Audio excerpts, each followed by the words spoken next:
Namaste. My name is Kamlesh Kapoor. This is American Hindu Academy, and we created lessons for course 101 for the students. Now, these 8 or 9 lessons are to train the teachers uh, how they are going to teach those lessons. So, lessons is one thing, the technique of presenting, how to highlight, how to repeat, and how to go on by engaging the students, involving the students, and creating a kind of communicative, interactive atmosphere. So let us go with the first, the small children. Um, the children can start very early. In fact, they are like sponge in the beginning, and mm, in a very innocent way, they relate to everything that you point out or highlight.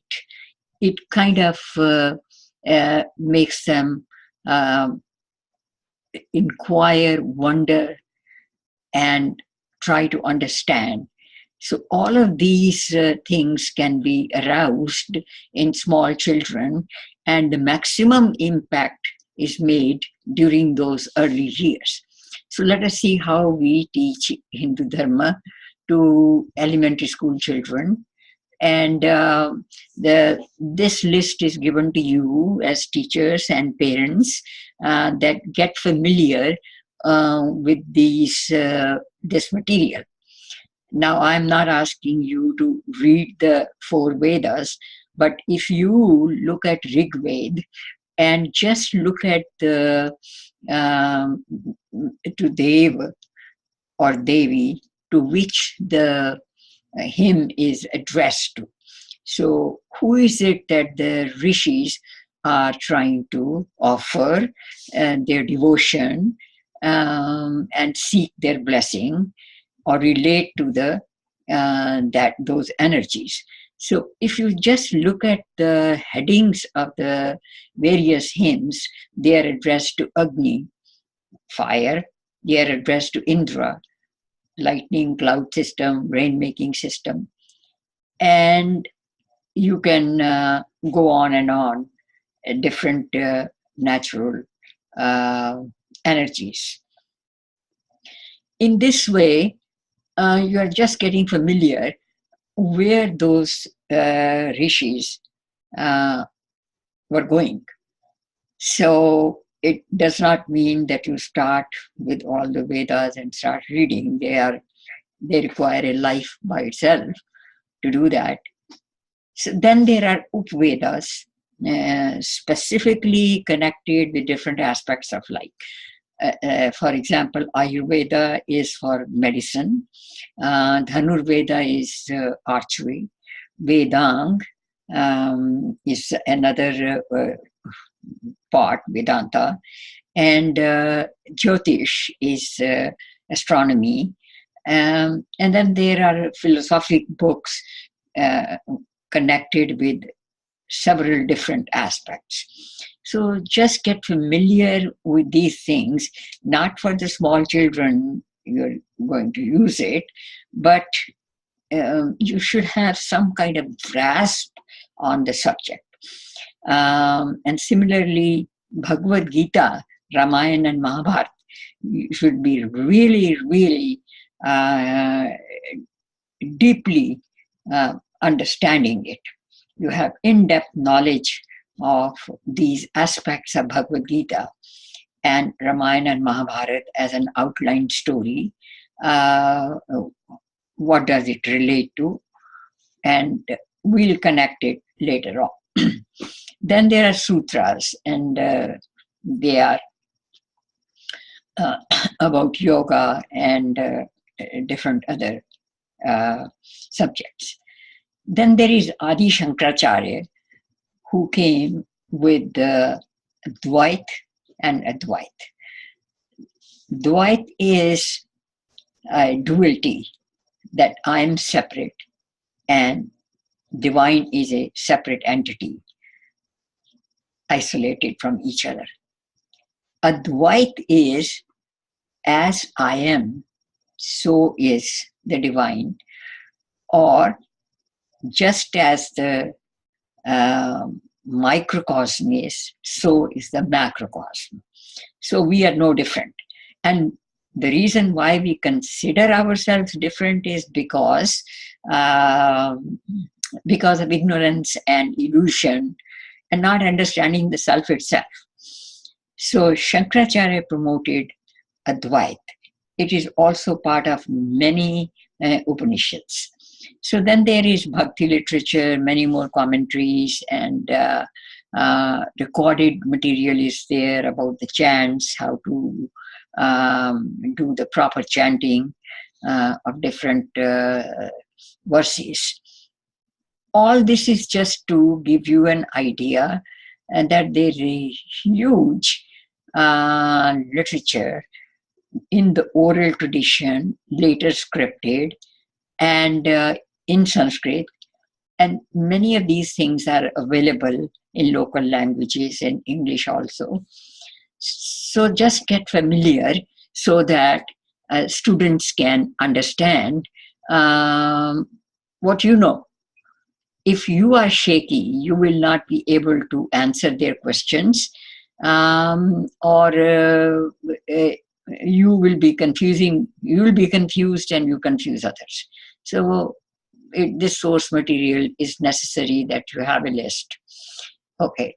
Now, teaching the Hindu Dharma to small children between the age of 4 and 7 is a very fine art. And you have to have a scientific bent of mind. This is not the age when you are going to tell something to the children and they are going to accept it as your word.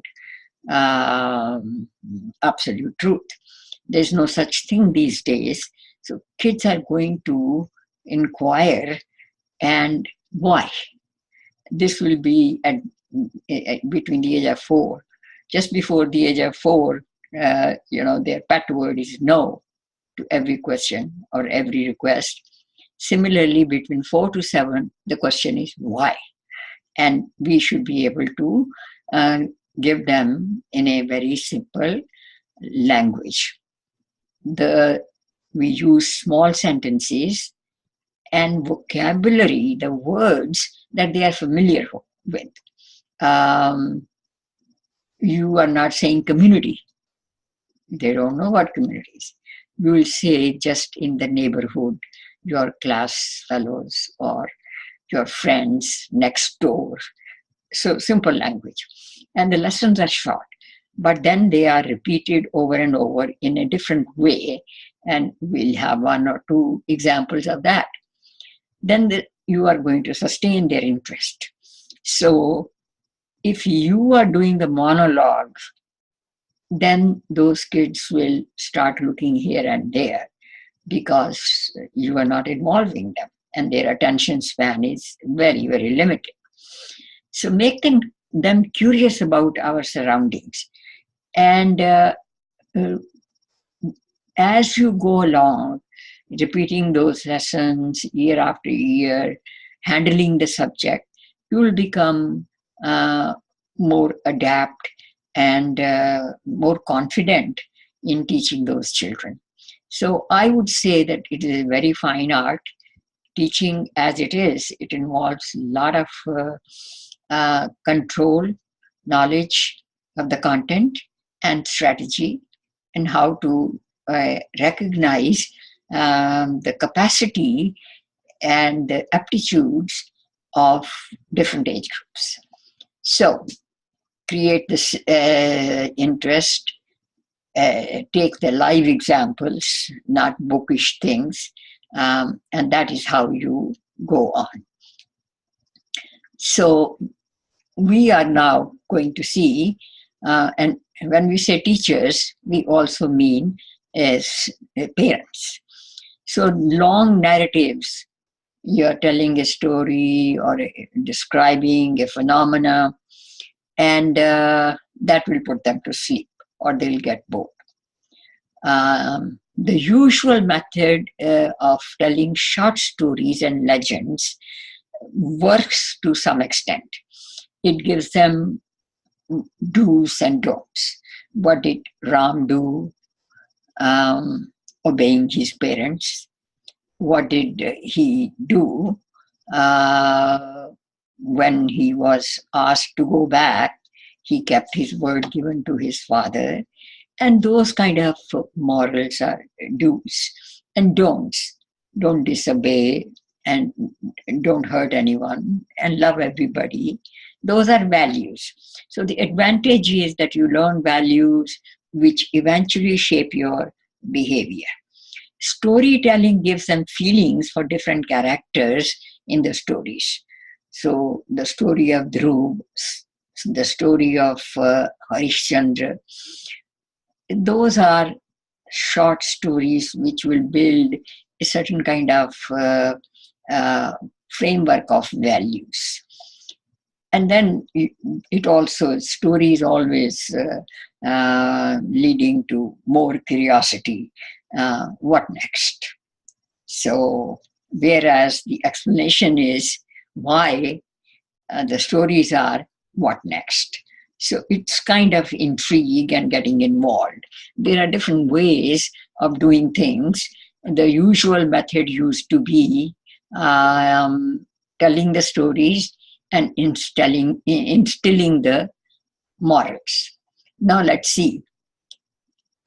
The way I handled small children, several groups, I figured out that we should have workshops so that we create a content and we create a kind of uniform way of clarifying ideas to small children.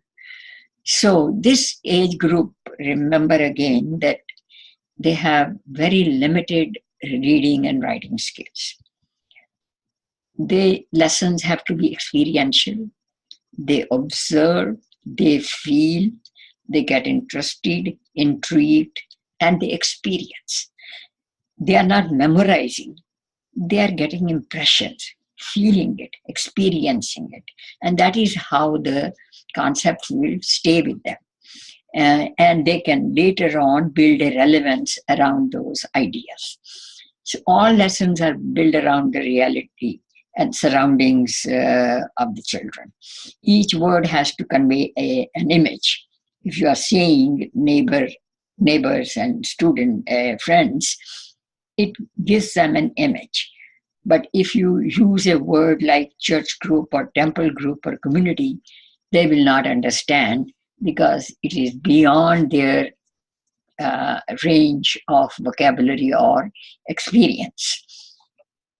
So what is the objective of these lessons, the goals? What are we going to teach them? As you can see, most of the non-Hindu pushers, I would say, those who try to convert others, or they ask three main questions.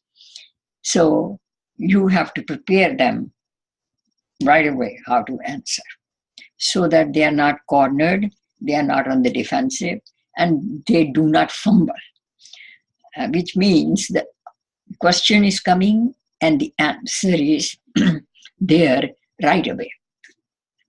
So to teach Hindu Dharma as a science, relate each idea to their life and build connections to the surroundings. That is the fundamental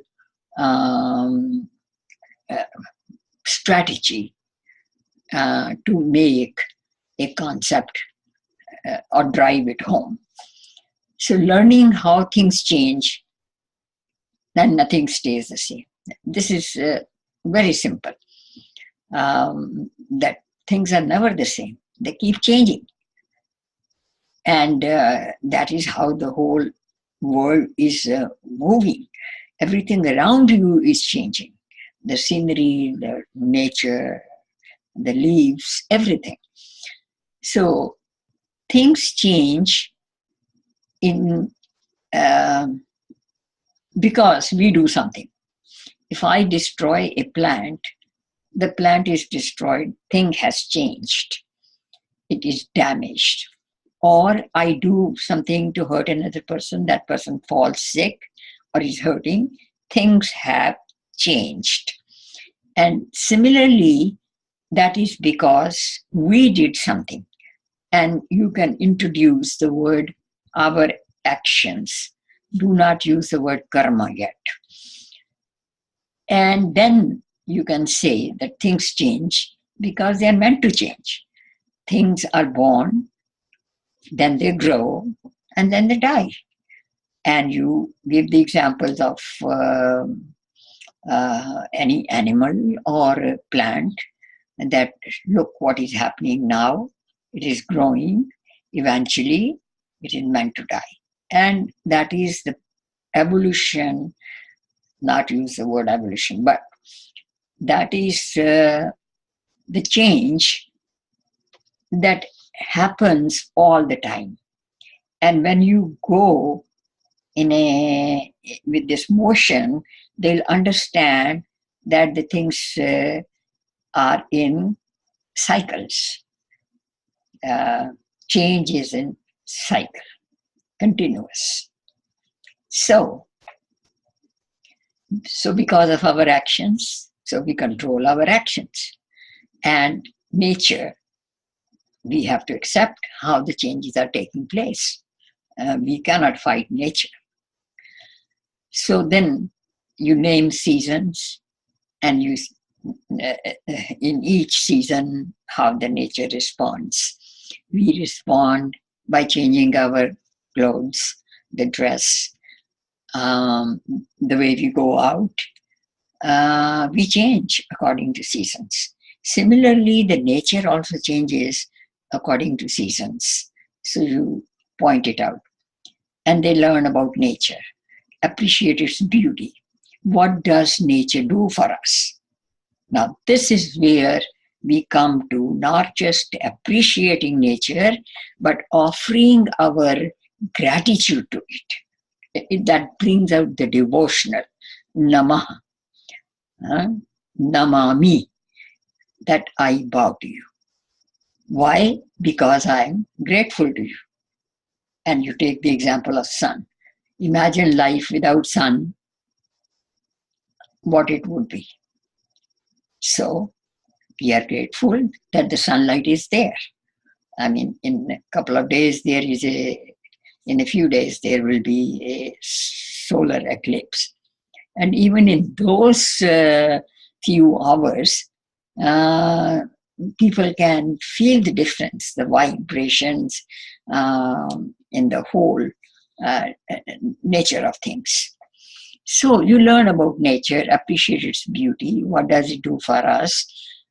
What are the different energies? They can say rain, water, air that we breathe, the moon, the sun, all of these. Ask kids to name some of these powers. So without you giving them the energies, the name, let them come across, think of it. Who gives you something? They may come up the mother, because that is the closest thing they can remember. They will come up with father. That also they will immediately come up. And then you point out to who else gives you food. And then they say the earth. And this way, let them bring out specific energies. And then you use the word deva. They give us something. So then you can ask, have you wondered who created this? How did it all come about? And this is raising a point, not specifically talking about this God, that God, or God at all. You are simply making them curious to do further inquiry. What is that divine entity and that created all these energies which are supporting life on Earth and probably on some other planet as well? So again, you are repeating the same thing. Today you are pointing to this flower, tomorrow you are looking at a worm, and then you are talking about something else. The rain is coming, the hurricanes, the all kind of storms, and you arouse their curiosity. So the emphasis is at this point on the nature. Who are we? We are living things, and this is nature. So devas are power of nature. And when you say that who created all these energies around which affect us, then you are just touching on the edge of the word divine, the overall creator. If there is one or if it is infinite, whatever. Then you go into action of devas and relate certain chants which are easy to learn. For example, the prayer to sun, Gayatri Mantra. Most children learn at a very early age and they remember it and they understand the meaning as well. And then you say, why do we pray at all? Why do we offer this devotion? Why are we thankful? Why are we grateful? All of those things in different words again and again, so that not that they learn today, they keep on getting a reminder of the same thing, repeating, and eventually they'll be able to recall. It will become part of their cognition or understanding. So not only you are creating osmosis of Hindu Dharma, but you are teaching some of the aspects of it. For example, the change is there, the evolution is there, the environment is beautiful. We don't destroy it. So that kind of thing. Point to what is outside the house. Make them wonder. Wonder about nature. Wonder about the sky, the days, the nights, the cycle of it. Take the kids to garden, to a park. Watch with them the flowers, the trees, the plants, and ask them, why do we like them? And believe me, when you take the kids outside, they run around, they romp around the plants, and they smell. They are one with nature. They are very innocent at that point. And let them run around and let them say that grass itself is Dev. Why? Because grass feeds birds and other animals. And it takes care of us in that way. So be enthusiastic. Share their enthusiasm. And don't divert them. This way, they will be out of sync and they'll feel disappointed that they are so excited and you are not. So this was just a synopsis of how we are going to approach the teaching part. This is consider it as part of a workshop where we are learning how to teach. As I said, it is a fine art, and it is also the science. When you are strategizing, understanding their psychology, being at their level, it is a scientific approach.